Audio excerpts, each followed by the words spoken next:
O'qituvchilik bu qo'rqmasdan ayta olamanki, bu qalb ishi. O'quvchilarga nimadir berayotganligini his qilish, mana shu emotsiyani boshqa sohalarda balki topish mumkindir, lekin o'qituvchilikdagi mana shu holat, aynan mana shu jarayon bu juda ham o'zgacha. Buni ta'riflash juda qiyin.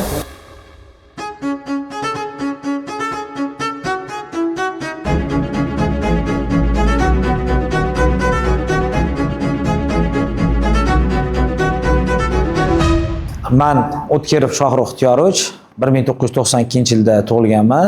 Toshkent viloyati Bo'stonliq tumanidanman. Profi University xorij tillar fakulteti ingliz tili o'qituvchisiman va aynan o'sha fakultetda dekan lavozimida ham faoliyat yuritib kelaman.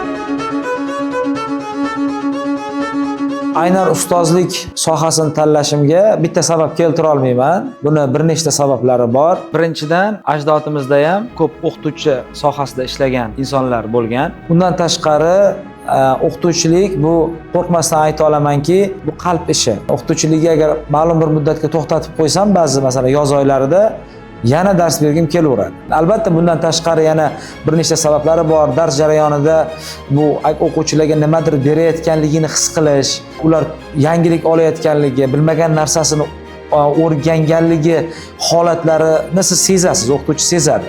Ya'ni tushuntira oldim, tushundi bu deysiz. Mana shu emotsiyani boshqa sohalarda balki topish mumkindir, lekin o'qituvchilikdagi mana shu holat, aynan mana shu jarayon bu juda ham o'zgacha. Buni ta'riflash juda qiyin. Hozir men aytsam bo'ladi, zamonaviy pedagogik metodlardan foydalanaman deyishim mumkin, lekin meni o'zimga xos jihatim shuki, bir mavzu tushuntirayotgan paytimda o'sha holatga borlig'im bilan kirishga harakat qilaman va men uchun o'sha dars o'tish joyim sahnadek tuyuladi va aynan o'sha holatni yaratib berishga o'zim, ya'ni xuddi teatrdek ko'rsatib berishga harakat qilaman. Profi meni haqiqatdan ham oila desam bo'ladi. Ya'ni oila so'zining ichida juda ham ko'p ma'nolar mujassam. Profi men uchun hamma narsa.